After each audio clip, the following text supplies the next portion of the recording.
Hello and welcome to Best Picture Brainrot, a podcast where three friends count down to the 100th Oscars by watching every Best Picture winner in order. Follow along as we give ourselves cinematic brain damage from the first winner, Wings, to whatever the Academy picks in 2028. There are 80 weeks until the 100th Oscars, and today we are going to talk about Hamlet. Surprises, disappointments, hot takes, and plenty of brainrot. We are your hosts, Adam, Sarah, and Drew. We take our first step into the Shakespearean canon with the man who is widely considered to be the best ever to do it since Shakespeare himself, or herself, or themselves. 1948's Hamlet won the 21st Academy Award for Best Picture on the shoulders of Laurence Olivier, who did the old Thanos, fine, I'll do it myself. Maybe the old thirsty Bradley Cooper in writing, directing, and starring in the film. This ain't your great-great-great-great-great-grandfather's Hamlet, that's for sure. What is everyone's relationship with Shakespeare? I did Midsummer's Night's Dream when I was like in middle school, and then I did Much Ado About Nothing in high school, which I think I talked about because I played the guy blind. Yeah. Oh, okay. That's fun. Yes, yeah, you did talk about that. I also did A Midsummer Night's Dream. I was Titania, the fairy queen. You were getting leads, weren't you? I did. I started the drama club, and then I auditioned for the lead, and then I got the lead 2 years in a row. So I basically just like set myself. I Laurence Olivier'd it, kind of. Like, fine, I'll do it myself. I feel like I've done Macbeth or read Macbeth maybe like 8 times. You know, I would always get like Macbeth and Hamlet mixed up. Yeah, every English class I've ever been in, we somehow read Macbeth. Mm-hmm. I've been in an online, during COVID, I was on a podcast where we did play readings during the pandemic, and one of them was Macbeth. I got to play Macduff. I think Macbeth is maybe my favorite Shakespeare play, but I also definitely did a reading of Midsummer Night's Dream. Romeo and Juliet, we definitely did. I remember having to perform a scene from Romeo and Juliet. What about the full Romeo plus Juliet? Yeah. Baz Luhrmann. I remember. Have you seen that, Sarah? Mm-mm. You might like that one. Leo. Mm-mm. It's the Baz Luhrmann adaptation of it, Yeah. where they all have guns. No, I have not seen it. It's a pretty Sounds crazy ridiculous. one. I remember watching that in like high school. Yeah, and then I think, I performed a scene from Romeo and Juliet where I think I was Paris, and we focused mostly on the sword fighting and not enough on the lines. Yeah. And then I remember in college, I took a very interesting class where we did like adaptations of classic plays, but we would be given random new settings, like a time and place. And I remember being assigned Midsummer Night's Dream, and I had to like costume design, set design, and like lighting design it for 1960s Hawaii. Fun. Which was actually a very fun class. I do like how Shakespeare you can put it in like any setting. Yeah. A lot, specifically Hamlet though, I know I had for a class and I did not read it. Yeah. I had it for a theater class and I know I did not read it. That's funny. It's like one of my bigger blind spots Shakespeare-wise. Well, Shakespeare famously didn't exist. So I don't know what kind of historical context you're going to give us. Yeah. Hamlet apparently did maybe, but... So I'm just going to cut to the chase and say I am not going to explain who Shakespeare is. If you do not know that, I am amazed that you are listening to this podcast. We all know who Shakespeare is. We all know why he is famed and esteemed. We know his famous Globe Theater, and we know he's why we have 10 Things I Hate About You, The Lion King, and of course, She's the Man. I hear in a later episode, we'll get to watch Shakespeare fall in love. But this episode, we're going to focus on Shakespeare's tale, Hamlet. Hamlet is based on a true story, the tale of Prince Hamlet, heir to the Danish throne in 1090. What's that? Hamlet wasn't a real person? The story isn't about real events or history? Then how is my dad supposed to enjoy it? No, Hamlet is an original tale, but it's not so original, at least not from the brain of Shakespeare. If you're a Gold Derby nerd, which you probably are if you're listening, you know the supposed legend that Hamlet is actually Hamnet, the name of Shakespeare's son, who tragically died at the age of 11. This inspiration is not really true. Sorry, Chloe Zhao. What am I going to tell Jesse Buckley? Yeah. The story of Hamlet, or at least its archetype, is actually a long-told one. Let's see how far we can trace it back. A Scandinavian version of this story refers to a character called Amleth. a name which actually translates to mad or not sane. Put into writing around 1200 AD by the Danish historian Saxo. That's my nickname for Sarah. Kidding. Don't. Saxo Grammaticus.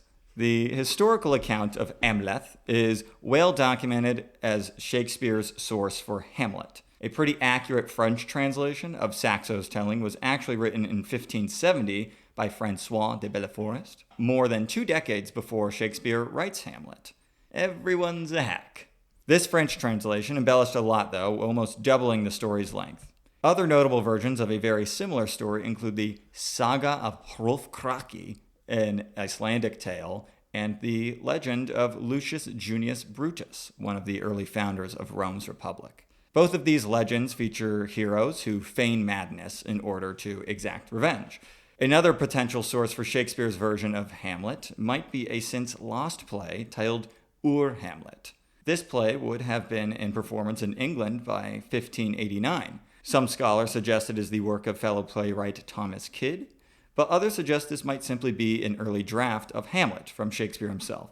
The telling known as Hamlet is allegedly where we first see elements of the supernatural. We introduced the ghost to the story. And by the time Hamlet became simply Hamlet, other artistic licenses were taken. For example, Shakespeare removed an omniscient narrator character. He set the play in Elsinore, and he also made it less clear if Prince Hamlet had a set plane of action. In Shakespeare's version, he does actually make more allusions to actual people in the Elizabethan court between the characters. Sort of like how Arrested Development is about the Bush family. You know? I see. he makes more obvious parallels in his version, Gotcha. So that people at the time could recognize Yeah. similar archetypes. Anyways, that's Hamlet, or Amleth, or Hamlet, or Hrolfkraki. Look, nothing in art is original. It's like how Star Wars is just George Lucas ripping off samurai movies, or how Quentin Tarantino rips off literally everything. Everything is a copy of a copy of a copy of a copy, especially The Lion King. Yes. Wow, 2 of my 4 favorites are Quentin Tarantino. So Yeah. Interesting. I think No, that it's like he is actually, I think, very open about Yeah, he's very open about, like, I take inspiration from, like... Well, inspiration is different than ripping off. I'm not ripping on... I love Quentin Tarantino just the same. And Quentin Tarantino loves samurai movies and blaxploitation. Yeah, and spaghetti westerns, and he's like, very open about that. It'd be cool to like watch all of the things like side by side. And I don't think there's anything wrong with that. Yeah. Yeah. I mean, Django Unchained is literally based off of a character named Django from another famous movie. He's a very, like, culturally well-known example of this, but it's just every single thing ever. 100%. Thank you, Drew. I am curious how we are going to tackle cast and crew, because one man did so much in this. And then I feel like the rest of the cast is a bunch of mostly unknowns. Yeah, I mean, we've already talked about Laurence Olivier, so I'm not going to, like, repeat that. Totally. But the only other actor I have in here is Jean Simmons, the woman who plays Ophelia, because most of the other people in this film are unknowns, and they don't really have, like... Some of them go on to have, like, big-ish careers, but for the most part, it really is just Laurence Olivier. It's very like a Shakespeare. Like, these are probably just Shakespearean actors. They were Shakespearean actors. That's yeah. exactly what it was. They all went to RADA. Like, they... Huh. Yeah. Like, Lawrence was probably just calling up his buddies. Yeah. Basically. It's true. Yeah. I'm very curious to hear if there's... Yeah. Go off, Queen. After the success of Henry V, Laurence Olivier wanted to make another Shakespeare adaptation. But Hamlet was the only major tragedy not already being tackled by another filmmaker. To secure financing, he took on the enormous task of producing, directing, adapting, and starring in the film himself. The result was a much leaner version of the play, cutting nearly 90 minutes, including fan favorite characters like Rosencrantz, Guildenstern, and Fortinbras. Yeah. Well, they're dead. Rosencrantz and Guildenstern. To emphasize Hamlet's psychological turmoil over the political intrigue. The bold choices divided Shakespeare purists, but made the story more accessible to a movie audience. Visually, Olivier leaned heavily into German expressionism and the deep focus cinematography popularized by Citizen Kane, creating a very dreamlike, claustrophobic castle that reflected Hamlet's state of mind. Although Olivier publicly claimed the film was shot in black and white for artistic reasons, he later admitted the real reason was a dispute with Technicolor. Oh, interesting. I was like watching this and thinking how cool it would have been in color. Yeah. But yeah, Olivier became the first person to direct himself to a Best Actor Oscar, a feat that stood alone for nearly 50 years. Oh. Laurence Olivier voiced Hamlet's father's ghost. Oh. Himself, he recorded the dialogue as a whisper and then slowed the tape down, creating the very eerie, super cool. supernatural awesome. voice. Can I ask, do you know who wins it later for directing themselves? It was Roberto Benigni. Oh. Yeah.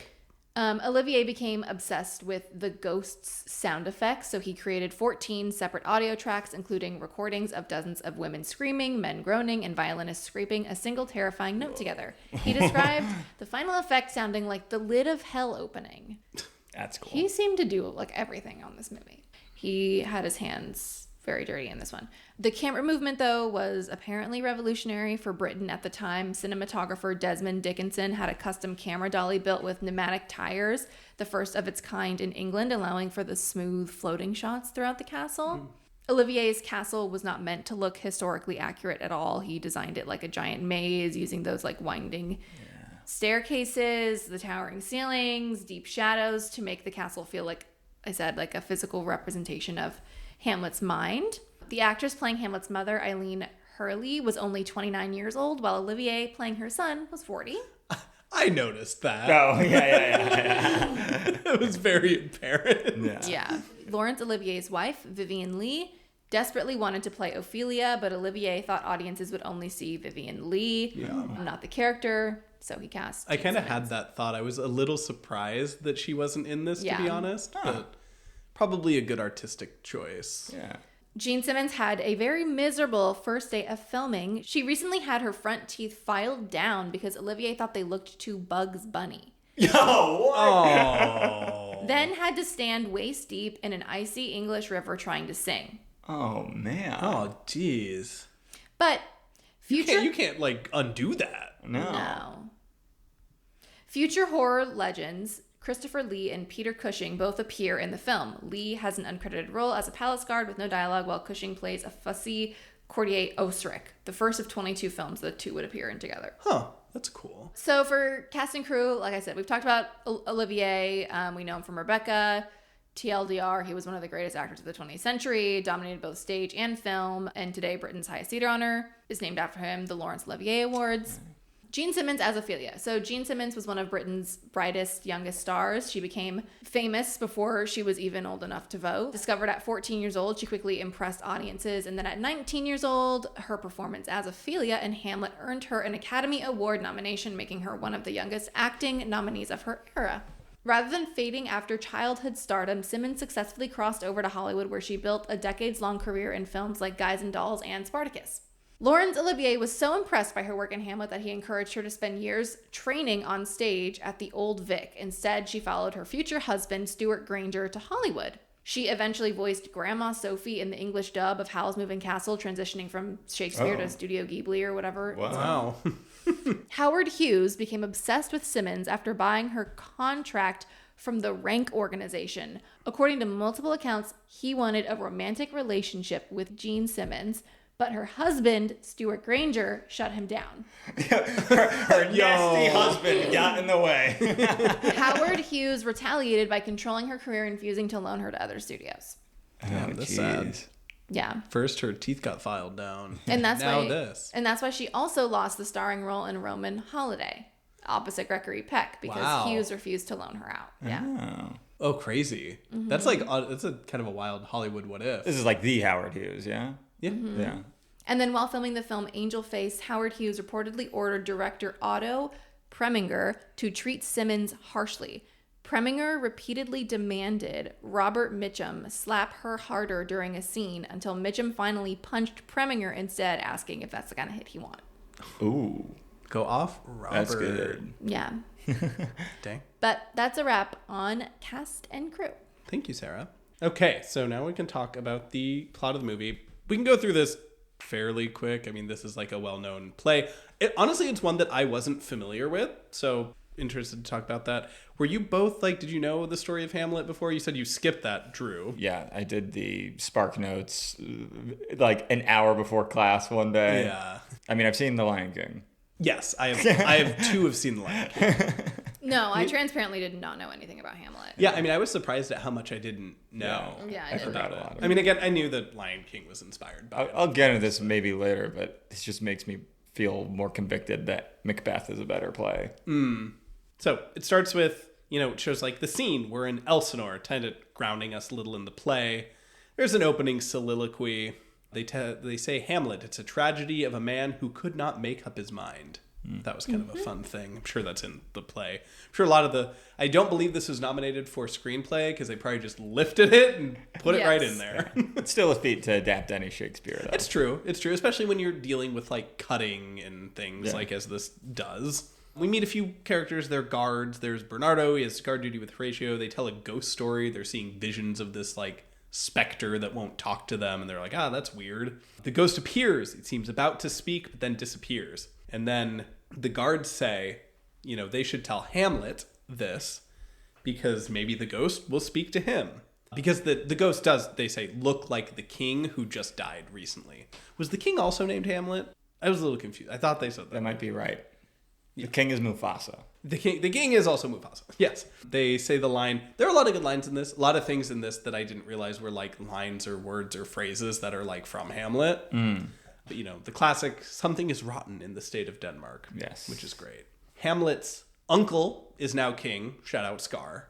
Yeah. From The Lion King. There's like a big celebration going on, which is sort of following Hamlet's dad's funeral, but it's really more of a revelry thing. Yeah. Which is seen as very distasteful in the time to be like celebrating the death of the king so much. Hamlet is, he's really in his feelings about everything because He's literally sitting in a folding chair across the room with his arms crossed. Yeah. And he's justifiably like upset because his dad is dead. His dad is dead. His mom is now like porking his uncle. Oh, yeah. And his uncle's like straight up like, call me daddy. Yeah. Which was crazy. And then his best friend, Laertes, he's like trying to leave. Yeah. Too. He wants to go back to France. There's some monologues, a lot of monologues. We get here that he's pissed at his mom for remarrying his uncle pretty much immediately. As many lions will do, they will mate with like the next He says male. something, it's like he has this monologue where he's like, not even a month. It's like not even a month or whatever. And totally. It's like she's moved on way too fast. It's very sus. Yeah. Laertes then tells his sister Ophelia to be careful of Hamlet. And then she, gets some advice from her dad, who's Polonius. He's kind of like the court wise man or something. He's Zazu. You know who loves Ophelia?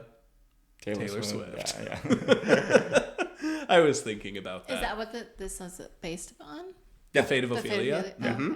It's like very much. Oh wait, yeah, It's even very the much cover of romanticized. In the it cover now, is her but- drowning. I Yes, see. yeah. Yeah, Which is like makes me roll my eyes so much. It's like, an girl, odd character to you're romanticize. drowning. You're Yeah. drowning. Like, oh, You're- you're fine. Hey, congrats to the happy bride and groom. Congrats to the happy bride and groom. Yeah, indeed. Just TNT married. That's why she loves Ophelia and Hamlet so much. She just loves high school theater. Yeah. Well, she built a whole castle in a gymnasium. Right. That's pretty high school theater. But yeah, Ophelia, she is in love with Hamlet, sort of. Her brother and her dad are like, maybe not a great idea. Then Horatio and the guards, they tell Hamlet about the ghost. Hamlet says, he's going to take the watch to see the ghost. And he's like, maybe it's because my dad is a restless spirit because something bad happened to him, which he is correct on, of course. The ghost, which I thought the ghost was so sick. I loved the ghost. So I cool. thought like the effect of it was awesome. Well, and like what Sarah was talking about with the sound. Yeah, design I mean, that was layer of insane. it is So really, really cool too. Looked really good. I think it used the black and white well, even if like I would have loved to see like the costumes and such in color. Yeah, I'm a little partial towards this. Looks great black. It does. It does. I kind of like it black and white. It totally does. I mostly just like I wanted to see the costumes, I would say mostly, but it did like use black and white very, very well. Yeah. Hamlet sees the ghost that beckons to him, basically, says avenge my murder, and he's like, I was murdered. Yeah. Now go do something about it. Yeah. And then he goes to his friends and is like, pinky promise not to tell what I learned of this. From my hallucination. Yeah, from my hallucination. That's like, is Hamlet crazy? Or what? He's seeing his dad in the stars like Mufasa. Yeah. It's the... And then was it the stars fade away and it says sex? Then Hamlet, he goes to Ophelia. And then this is kind of an odd scene. She like monologues over his mannerisms. He could not speak to me. Like, he looked up to the left, and then he does. It was kind of like, it was almost cheesy, but it was kind of compelling. I think Olivier does a great job in acting in this. It's very, again, elevated Shakespeare kind of stuff. Sure. And Shakespeare's not normally my thing, but I see it. You're vibing with it? I see it. I was vibing with it. He's talking to Ophelia. He's explaining everything that's going on. Polonius then tells Hamlet's uncle and mom that Hamlet has gone mad, that he's crazy. He's walking around saying crazy things. And then Hamlet, he's actually listening in. And so then he, like, decides to act crazy. Yeah. He decides to act crazy in front of them. You want to see crazy? I'll give you crazy. Yeah. He, like, walks in and he's like, this man he's known since, I assume, birth. And he's like, you're a fishmonger. Yeah. It's kind of funny. Rafiki. Yeah. Yes. One could assume. This genuinely helps me understand Hamlet better. Although if the fate of Rafiki was the same as Polonius, he got messed up. Who's Rafiki? The monkey. He's the monkey from Lion King. Yeah. I haven't seen that movie in so long. I don't know. Did you know that Lion King was based off Hamlet? Not at all, no. I did not know that. But that's fun. That's a very creative way to remake it. Yeah. The second one is just Romeo and Juliet, the direct-to VHS. 1.5 is Rosencrantz and Guildenstern are dead. Yeah, exactly. Yeah, it's pretty interesting. Hamlet then goes to Ophelia. He's like, hey, you shouldn't be with me. He's like, don't fuck with me, I'm crazy. Yeah. And he says that by saying, I now understand the context of the line, get thee to a nunnery. He's basically like, you shouldn't be with me. Instead, like, you should run away and be a nun, because then you have no shot of ever being with me. Yes. Like, it's your only way to protect you from being with me. I see, yeah. But then he also like weirdly negs her. He's like, I don't want to be with you either. You should be with me because you suck. Then he throws her on the ground. Yeah. Which was so fucking weird. That was weird. That made me, like, uncomfortable. Yeah, I agree. I was like, this is very strange. But in that scene, Ophelia is actually being used as bait so that, like, Polonius and Hamlet's uncle could see that he's not actually crazy. He's just kind of putting on a front to get his revenge. But he keeps up the act pretty well. He keeps his act pretty well, yeah, for sure. His uncle decides he needs to, do something about it and banish Hamlet. To be or not to be, that happens. Yeah, go ahead. I was just going to say, Hamlet, he ponders his path as he lays sluttily on a rock. Yeah. So slutty, yes. I loved his slutty little pose when he was laying on the rock. Yeah. I was like, he was slutty throughout the whole movie. Eating. Everyone was wearing like slutty little pantyhose. Everyone was slutty. It was a slutty movie. For sure. I did not realize that he doesn't do, and I must have also had this epiphany when I last read Hamlet, but that he doesn't do the to be or not to be while holding the skull. Oh yeah, I didn't realize those are two separate scenes. Yeah, everyone just thinks there's one scene in Hamlet. Genuinely, I always. Again, I was very surprised at a lot of the things in this movie, which are taken, of course, from the play, that were like, oh, I know this, I've seen this, I've heard this, like this phrasing, "Good night, sweet prince." Oh yeah, I didn't realize was from this. True.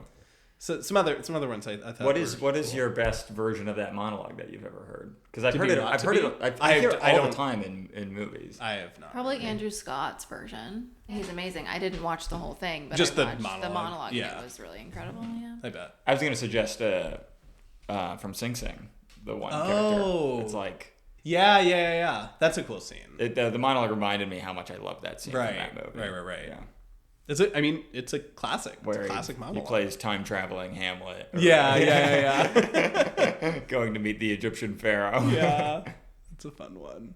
Actors then show up to, like, entertain the court. Hamlet, he requests them to do a certain play called The Murder of Gonzago to specifically trigger his uncle. Go Bulldogs!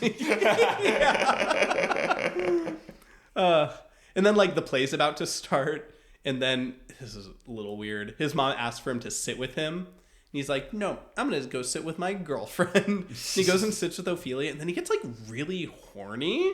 Ew. He, like, gets, like, in between her legs and, like, says something. Oh, like, yeah. you know. Yeah. But then he gets really angry. You gotta dive in it. Yeah. Then he gets really mad.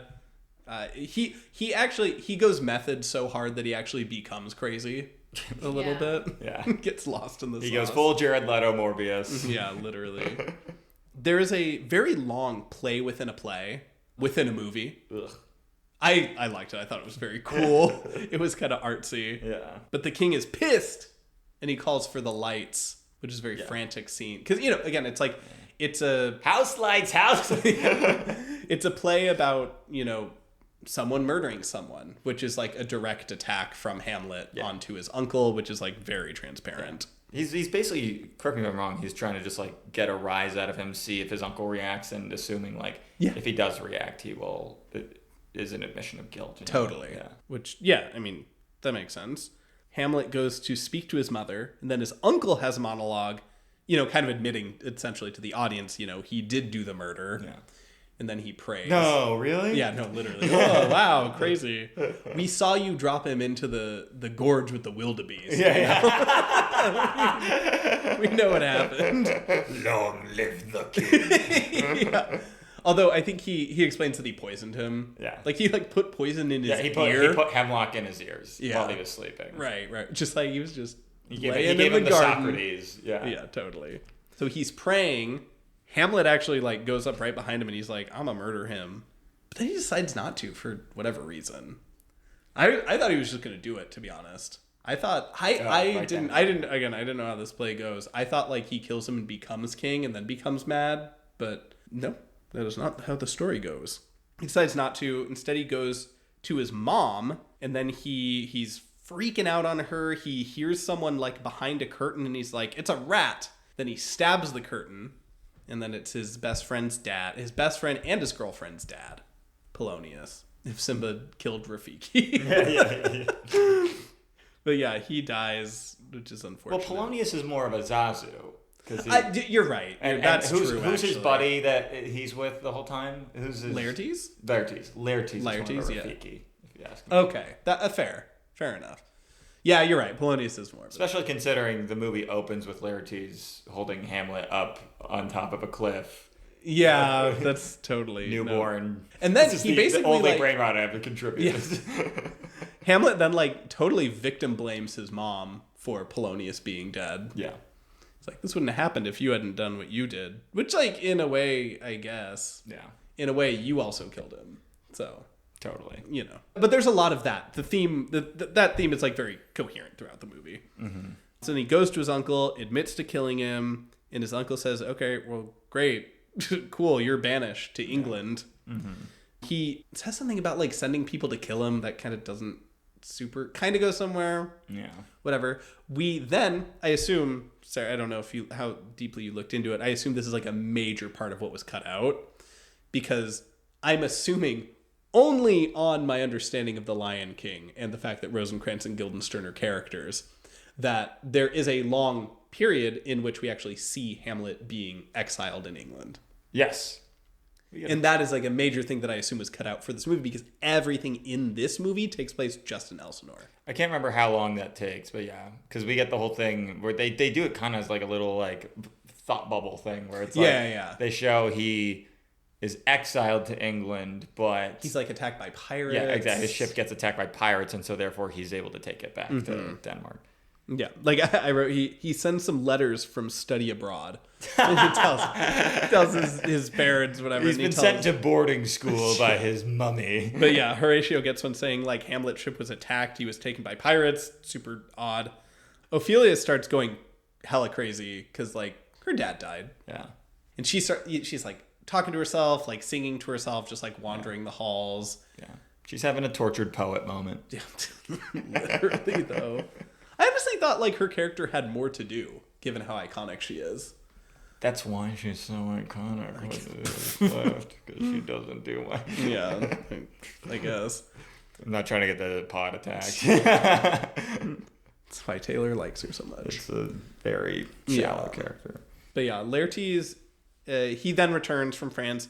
He kind of sees how messed up everything is. And then he swears revenge for his dead dad and crazy sister. It's like, Hamlet ruined everything. I will take my revenge on him. And Hamlet's uncle totally encourages all of this. And then Ophelia, she drowns herself by being crazy in like a stream. I like the shot of her like floating in the river. That was kind of cool. It was creepy. Then Hamlet returns. He gets his skull seen. Yeah. Alas, poor Yorick. Yeah. Yes. And I should have remembered that is what that monologue actually is. Yeah. I like that monologue. That was a good one. I think there's actually a scene in The Lion King where I think Scar holds up a skull. Oh, totally. Yeah. They do a brief little homage. Which is fun. But yeah, there's a skull and a gravedigger who like tells Hamlet about himself, which is funny. You know, this is pre-internet. Yeah. So you have no idea who these people are. You don't know what they look like. Like, maybe you've heard their name. But then Hamlet witnesses Ophelia's funeral, essentially. Laertes crashes out. Hamlet reveals himself. There's a big fight. It gets broken up, but then the uncle and Laertes talk. The uncle plots to have Laertes kill Hamlet. And he said, well, if you don't kill him in this duel by using a poison sword, I will kill him just with poison in a drink. Like, I'm gonna I'll always have a backup plan. I got a backup plan. They agree to terms of a duel, whatever. They meet in the throne room. I like the duel scene. You have like, there's a really cool shot where they cross their rapiers or whatever weapons they have. You see that Hamlet's has like the bead on the end of it, so it's a safe one. Yes. But his Laertes one is you have the point. Yes. So it's already rigged. Right. It's already rigged because it's supposed to be just like, you know, a fun fencing match between friends where I assume the loser would be banished rather than maybe killed. But one of them, it's like they're playing for a different game. Yeah. Right. Yeah. So, he's about to sweep the leg. Yeah, exactly. And then Hamlet is winning, so the uncle poisons the drink, I think, to have that contingency plan. Yeah. He does like a very over-the-top scene where he's like, I pledge this drink to Hamlet, and he like puts like a gem in the cup, and it's that's poison, bro. Yeah. You ain't slick. And he's like, you thirsty? Like, you thirsty? You're looking kind of thirsty. What'd you just put in my drink, dude? But then his mom seems to know that he poisoned the drink. And then she kind of like drinks it herself. I didn't really get that. That is awesome if that's the implication is that she does know. I felt that like there was a look. I believe it. And I think she chose to drink it, at least in this iteration. Maybe like that's what I saw. Maybe I'm reading into it, but it kind of felt like she knew, and she was maybe guilt-ridden, taking one for the team, taking the bullet, like choosing to go out that way. And then they're on break. You know, they're in between like boxing rounds. They've got like their guys on their shoulders and putting the glue in their eye and everything. And then Laertes just like straight up stabs Hamlet with his sword. Yes. Because I think like Laertes is like really just losing the fight. Yes. And he's like, we essentially has to play dirty. So he stabs him, he breaks skin, which is enough to kill him with the poison, essentially. And then Hamlet, he puts his head down and says, "Forgive me, Lord, but I must go all out just this once." because Hamlet's been actually practicing. And so he has studied the blade. He's like, while you were hanging out in Elsinore, I was studying the blade. But he goes like super ham on him. He flips the script. He actually takes his sword from him because Hamlet knows, obviously, like this sword is rigged. Yeah. And then he stabs Laertes much deeper in the wrist. Yeah. So it goes like straight to his bloodstream a lot faster than it hit Hamlet's bloodstream. But both are about to die, as we kind of assume. But then many things happen. Hamlet's mom dies. She collapses from the poison. Then Laertes, you know, he tells Hamlet he doesn't have that long. He's like, "You're going to die, bro, but I'm going to die first. And I'm going to sell out your uncle." Like, he just says, like, you know, he put all this into motion. Yes. Then Hamlet, he's, like, walked up a staircase, and he's, like, standing over the throne room. Which, the castle in this, I know you said, Sarah, they built it very intentionally, but it was very cool. The set was really, really awesome. Yeah. But he does a literal, like, WWE super slam off of the balcony onto his driver. onto his uncle, and he graphically Vince stabs McMahon him. comes out and says, hold up. Yeah, no steel chair, but like actually just like a rapier sword. Yeah. And he very graphically kills his uncle by stabbing him into his chest like many Yes. times. I was like kind of shocked they showed all that. Yeah, well, I think it's... I was like, this is interesting with how violence is, but I think it's sort of like, it's Shakespeare. You get a pass. Yeah, exactly. And then the uncle, he like tackily goes for the crown one last time. Yeah. Just, yeah. And then like he dies, the court recognizes Hamlet. Yeah. They give him the crowd, and he gets to be king for like, one shining moment before he just dies. Yeah. It's like in the a Wikipedia Make-A-Wish page kid. where you look at the list of reigning monarchs, and you see one that's been there for like 3 days. I'm actually so curious. It's like William Henry Harrison getting Yes. pneumonia after the inauguration. I'm like so curious. This was an extinction level event for this monarchy. Yeah. It's like everyone died. Yeah. Polonius also died. Both of his kids died. Yeah. Who's in charge now? Yeah. Like, what's the chain of command? I'd be very curious too, because again, this is sort of loosely based on some actual Danish history. That book that I was telling you about, that Saxo Grammaticus wrote, is effectively the tale of Hamlet is actually a tale that is told within basically his greater. It's sort of like a compendium of early Danish history. He's sort of. It's one of the first accounts of like what established Denmark as the Denmark we know today. Mm-hmm. So there's probably some reason. Yeah. Someone takes the throne after that. Yeah, that makes sense. Then afterwards, Horatio, he gives a final soliloquy for Hamlet, and they take Hamlet up to the top of the cliff, and I assume throw his body off into the water. Yeah. 21 gun salute. Yeah. They pour out a shot. They give him the Ravager celebration for when Yondu dies. Oh, and Guardians of the Galaxy. Yes. When Sylvester Stallone and Lucy and Michelle Yeoh all show up. Yeah. Right. That's the movie, It's a simple Shakespeare story. Yeah. That's kind of it. We talk a lot about how Lion King takes from this. One movie I didn't realize took so much from this story is Dune. Makes a lot of sense. Mm-hmm. Dune is basically this plus Lawrence of Arabia. Yeah, White Boy in a Strange Land, right? Yeah. But with glowing blue eyes, yeah. Even with, I think the one that really like turned it into Dune for me for real is the duel at the end. Yeah. I was like, oh, this is just Timothy Chalamet fighting Austin Butler. May that knife chip and shatter. No, literally. No, I felt that. I thought that was so interesting. I was like, okay, I mean, like everything is Shakespeare. There's so much Shakespeare out there. Yeah. Yeah, that's a story. It's a pretty simple one.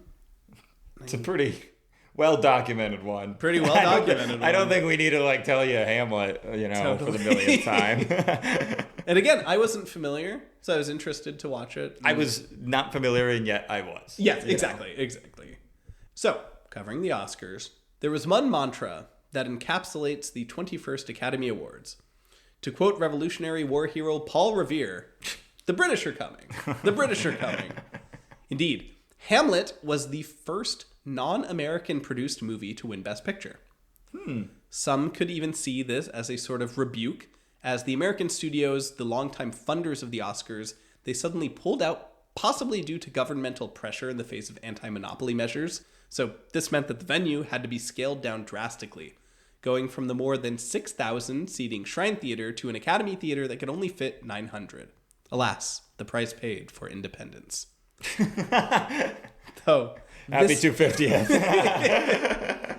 This time, though, the defectors ran crying back to the British, awarding Hamlet with 4 Oscars, including the newest category, costume design, set design, actor, and of course, picture. Olivier winning would be the first ever acting winner to direct themselves, and still remains the only one to direct themselves in a movie that also won Best Picture. There was another major Oscar hopeful from the Brits. This is like a super art film, The Red Shoes. Oh, I have heard of it. You know where I've heard of it is from, I'm pretty sure I've heard of it from Greta Gerwig talking about movies that she used that inspired her with how she made Barbie. Well, that makes sense. Yeah. Red Shoes is cool. It's one of those movies. It's based very loosely on Hans Christian Andersen's fairy tale. I thought you were about to say Hamlet. No. A fairy tale about a ballet dancer. It's like a very odd and slow movie, but one that's really known for pushing boundaries of visual storytelling at the time. That's exactly how I think Greta Gerwig describes Yeah. Next was Johnny Belinda. This got Jane Wyman, our friend from last weekend, and, you know, future Ronald Reagan. Yeah. Ronald Reagan jump scare. It got her the Best Actress Oscar. There you go. As we've discussed previously, she plays in this movie a deaf-mute farm girl who falls pregnant, and the movie follows her relationship with the doctor played by All Quiet on the Western Front's Lou Ayres, as Sarah referenced. She went full Simple Jack. It's kind of. She like said something about like, I won without saying a word. I'm going to try that from now on. That's funny. Is it Marlee Matlin that also? Yeah, later. But Marlee Matlin like is yeah, and then Troy Kutzer later. Yeah. Yes, exactly. Next was The Snake Pit, another movie about the suffering of ill women. So like lots of that this year. Olivia de Havilland plays a woman in an asylum who has no memory of getting there. That sounds cool. And then lastly was The Treasure of the Sierra Madre. This is a starkly American movie about gold prospectors in 1920s Mexico trying to strike it rich. It starred Humphrey Bogart in what many would consider a shocking Oscar nomination snub. Oh. It's a role that inspired some great roles such as Daniel Day-Lewis's in There Will Be Blood. Ones like that. He's a very flawed American character. It's about these guys who set out to find gold and how that affects their psyche. Yeah. And paranoia, and he's really good in it. Huh. Yeah, it's a good movie. I liked it a lot. This was actually the winner of Best Screenplay and Director. So it's kind of surprising that it lost Best Picture. And it was also directed by legendary director John Huston, who also took his father, Walter Huston, to a Best Supporting Actor win in this movie. So he directed his dad. Really? Yeah. And his dad's very good in it. He's like the old prospector that these two, Humphrey Bogart and this other guy, they like take into the mountains. He's a super fun character. That's fun. But yeah, he was a very proud dad. Okay, it's giving Schitt's Creek a little. Yeah, a little bit. I think you guys would actually enjoy that movie. It's very entertaining. Yeah. Which leads me into, would we say that this movie, Hamlet, of course, was it a deserved win? Sure, I don't know. From the vibes of the other movies, it's hard to tell, honestly, with this one. Yeah. It's a little difficult when it's adapted from a play. It's kind of like you're just putting... I feel like, I don't know, when I see that, I'm just like, oh, there's like less work involved in like creating something from maybe like a book or from scratch. I don't know. Like, it was impressive, but I don't know. It is, like, this is the only You gotta give Shakespeare, a good chunk of credit. Yeah. But like, this is the only Shakespeare that has won. Yeah. Not that, obviously not for lack of trying. Yeah, exactly. But it's... Well, there's also, like, later we get the Kenneth Branagh Hamlet. Yeah. Which is definitely a big swing in this, for the same sort of, prestige. But it's a good Shakespeare adaptation. Yeah. I'll say it's pretty good. The window I got into this before I saw this version was the Cohen version of The Tragedy of Macbeth. That's a good one. Yeah. Which I'm realizing is like, oh, it's so clearly pulling from a lot of the same visual elements that this version had. I forgot to say, you mentioned like the camera going through like the stairwells and I thought that was so cool. Yeah, that was. I thought like the cinematography. I'm surprised this wasn't nominated and/or won cinematography. Cinematography is super impressive. Was that a distinct award at this point? Yeah. Yeah. Other things have won because Rebecca won cinematography. Yes, you're right. So that's been around. Do you think it deserved winner? I believe it. It makes sense that at least once we got a Shakespeare up in this catalog of Best Picture winners. So, and it seems like a Laurence Olivier, at least at the time, as you described, is one of the best to do it. I'm not a big Shakespeare head, so I really can't judge if this is like a definitive adaptation of Hamlet or anything. It makes sense. If we're talking about a catalog of the best of storytelling, it makes sense that surely some Shakespeare snuck in here. Yeah. And I'd be curious to see like The Treasure of the Sierra Madre and some of these other movies. It sounds like there was a pretty... It's kind of a good year, honestly. I mean, Sierra Madre is super good. I think I prefer it to Hamlet, but I understand and think that Hamlet's a perfectly fine winner. Yeah. They took some good swings, I will say, in directing this. The ghost in particular and everything about the design around it was so... I think and the more that like Sarah was talking about it is like, it sounds so cool. I think that Treasure of the Sierra Madre is a much more entertaining movie for me, but I'm a little more impressed by Hamlet. Yeah. So I think like the craft element and the fact that like Laurence Olivier was probably very respected, probably did a lot of the lifting in getting this specifically picture. Sure. I mean, picture on not winning director or screenplay. Did he win actor? He did win actor. Okay, yeah. So that was something that that has broken a long string of movies winning at least either screenplay or director. Yeah. So Hamlet broke that. Maybe that was shocking to people. Yeah. Maybe it was also the fact that American studios were being kind of, weird to the Oscars at this point. So maybe they like rebuked that with like the British one. Sure. So who can say for sure, but a perfectly fine movie. Like The Red Shoes is also good. I think that would have been a weird winner because it's a lot more like of an art film. Hamlet, I think, does a good job of threading between like more of an entertaining movie like Sierra Madre and like more of an art film like The Red Shoes, and kind of is a nice balance. Right, so yeah. I believe it. I think it makes sense. The last bit, Sarah, I know we have talked a lot about your Brainrot summary of Hamlet. Yeah. Yes, I do have a Brainrot summary of Hamlet because it's a lot to follow. So basically, Prince Hamlet comes home after his dad gets deleted and immediately clocks that his mom rebanded with his uncle and the body isn't even cold. Then his dad respawns as a ghost and is like, hey, King, by the way, I didn't die from a snake. Your uncle poured poison in my ear while I was taking a nap. Clock it. So Hamlet's like, I'm about to catch Unc lacking in 4K by rage baiting him. Yeah. By rage baiting him with a self-produced play titled This You? ? Claudius immediately rage quits the performance, proving he's hella guilty. Hamlet finally gets a chance to delete his uncle, but Unc is praying, so Hamlet's like, nah, if I kill him now, he'll go to heaven. Instead, he accidentally stabs and deletes an NPC behind a curtain. Oops, that's Ophelia's dad. Okay, Ophelia has like the worst week ever. Her boyfriend ghosts her, her dad gets deleted, everyone keeps lying to her, and then she drowns. Hamlet gets Amazon Primed off to England because his uncle wants him deleted, but the pirates pull up and save him, so he's like, I'm gonna head back to Denmark. Miss me, kissy, wink face emoji. Meanwhile, Ophelia's brother Laertes is on demon time, and he agrees to his own revenge collab with Unc Claudius. So they set up a fencing match where everyone gets poisoned. Laertes exposes the plot completely. Hamlet finally locks in and deletes his uncle before getting deleted himself. By the end, the entire royal family is uninstalled.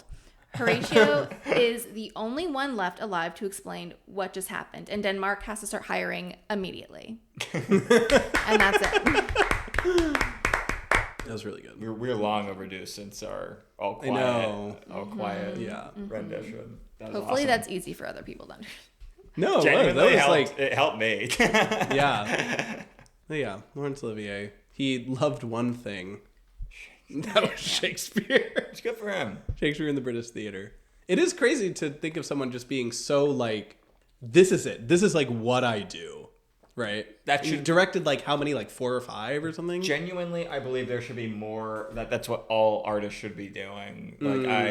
Especially nowadays, I wish more directors, writers, actors, whatever, would just be locking out on something they truly, genuinely are passionate about. Yeah. I don't want to get on my soapbox, but I think that's what's get rid wrong. of diversity in directors. No. I mean, Scorsese should have never made After Everyone Hours. wants to be everything nowadays versus you could really lock into something that you really care about like that. And do you mean from a subject matter perspective or like a subject role matter perspective? Subject matter or whatever roles. Like it's just like everyone wants to get like one superhero role, one Oscar baity role, one this, one Emmy mini series. It's like everyone has been coached by the same. So you're saying agents and managers to get the same breadth, and it's like if the more people were focusing on, if more artists were focusing on the things that they genuinely are passionate about, I think it would be better for the. So you're saying the EGOT is a scourge upon society. Low key. That's a great hot take. We haven't had a good hot take in a while. Yeah. It's an interesting point though. It's like, why are you doing this? Why are you making art? Maybe this is a weird example. I'm just trying to think of someone off the top of my head, but it's like a Safdie Brothers movie is a Safdie Brothers movie. Okay. But we don't want Safdie Brothers doing their movie and then like they randomly do, a Marvel movie to get a quick buck. It's like, which seems to be the model, is like you do a couple indies until you get the big payday. You do that, and then you just sort of get passed around among the studios to do like whatever IP is out there. But at that point, it's just kind of a money thing, right? Yeah, I mean it's all tied together. Yeah. Again, don't get me started. Don't get me started. No, fair. It's a different time. So I respect the hell out of Laurence Olivier for just locking in like that. Good for him. But now we can give our final ratings and verdicts on our boy Hammy. I can go first. Yeah, go for it. I will give this a very light but a loving 4. I was very impressed by the craft of this movie. Like, I think, like, honestly, the ghost is doing a ton of work for me. Yeah. I just thought it looked really cool, like, very impressed with the cinematography. Shakespeare writing and Shakespeare acting aren't my thing that I enjoy the most necessarily. Yeah. But I think this is the gold standard of Shakespeare. The gold standard of, like, a pure Shakespeare. Sure. Yeah. Like, it's not like... You're not doing Guns on the Beach. Right. It's like there are cool embellishments that one can do to Shakespeare. Mm-hmm. And those are also can be really cool. Yeah. But this is like a very pure version of that Shakespeare, even with the stuff that it cut out. Like, it's like period appropriate. Like, it feels like very accurate. It feels like it just feels Shakespearean. Yeah. Again, not like my favorite thing of all time, but it's got some really fun phrasing. Things like talking about the mortal coil, the undiscovered country of death. A lot of like little things like that. Olivier clearly has such a great reverence for the craft. Mm-hmm. That it's very impressive. So like a light for deserved winner. Yeah. Not as entertaining as some of the other movies that came out this year, but a perfectly fine movie for the canon, I would say. Yeah. That's fair. I would give this like a high solid 3 just because nothing wrong with it. This is like a totally personal rating. Yeah. I'm not crazy, and some of this is out of Laurence Olivier's control. Yeah, totally. I don't love Hamlet as a story, to be honest. I think it genuinely is one of the Shakespeare plays that I would rather be watching Macbeth. I'm a little bit Macbeth pilled. Not enough witches for you. You're like witches greater than ghosts. Yeah, I just think the story of Macbeth is one that is more compelling to me, and this is so close to it that it's like it just makes me want to watch that instead. There's richer characters in there, especially like Lady Macbeth it's a much better like female. Totally, exactly. There's even if you just judge it on that alone, there's much more interesting characters even just for the women in that. Again, not even Laurence Olivier's fault. It's just like I'm not crazy about Hamlet, but you did a pretty solid, decent adaptation. It's worth watching. I think if you're a Shakespeare head, you're gonna love this. But it's just not in my wheelhouse, but you did a good job. I can't judge you one way or the other, so I just play it safe with a 3, to be honest. I'm going to give it a 2. I didn't love it. I think that the one thing I really appreciated about it was just simply Laurence Olivier's passion for the movie. Someone being able to accomplish that, to me, is very impressive. But, like, I didn't love it. I'm not, like, a Shakespeare person myself. But the acting was good. I think it was good. I think it's just, like... I don't know. Something just like didn't click for me, but I was really impressed by like Laurence Olivier in general, and that he accomplished something like that. Yeah, totally. Yeah, I think to your point, Drew, there's kind of a ceiling on it. Yeah, you like it. You like this stuff or you don't. You know? Yeah, I'd be interested in the people who are it's like this is like a 5-star movie. I'm sure there are people. I'm sure there are, but they're probably like huge Shakespeare fans. I really wish, and it's honestly a damn shame that we don't have anyone in here, because I do have certain friends who are like very well versed in Shakespeare and understand like a lot of the meaning behind his work and everything. And it's like I really wish. Unfortunately, I just don't think that's any of our thing, and it's really fun to hear people who are very passionate about that sort of thing, like how they would talk about something like this. Totally. But, yeah.